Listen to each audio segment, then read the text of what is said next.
The diseases that we work on are diseases that primarily afflict very poor people. And President Carter has always been passionate about the poor, and part of that passion involves the health of poor people. And there are many things that we can do to help the poorest of the poor who suffer from diseases that we call neglected, mainly because they're not mainstream diseases. So at the beginning, before the project will start.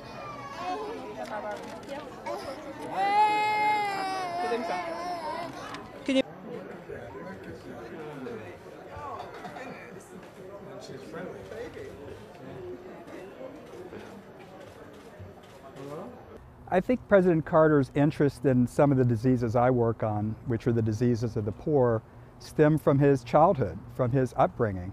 I mean, his mom was a nurse, and they lived in a part of Georgia where a lot of diseases occurred that we work on. For example, trachoma, a disease of the eyes, occurs or used to occur in Georgia and in Plains, Georgia. So I think he can remember as a child these conditions and what his mom was able to do about them. And I think that really influenced his passion for the kind of work we do. So a great story that I have, we were in Nigeria, and we were in Plateau and Nasarawa State, which is in central Nigeria.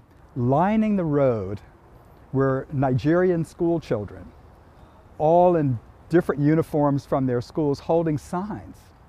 And different signs like, "Thank you, President and Mrs. Carter, we no longer have guinea worm," or "Thank you, President Carter, because I don't urinate blood anymore." That's a condition, schistosomiasis, that we work on. I think what I have learned most importantly, and it's a principle at the Carter Center, is that if the goal is worthy, move ahead even if there's a risk of failure. And that is sort of written into our DNA here at this institution. That if there's a risk of failure, that doesn't mean we shouldn't undertake a project.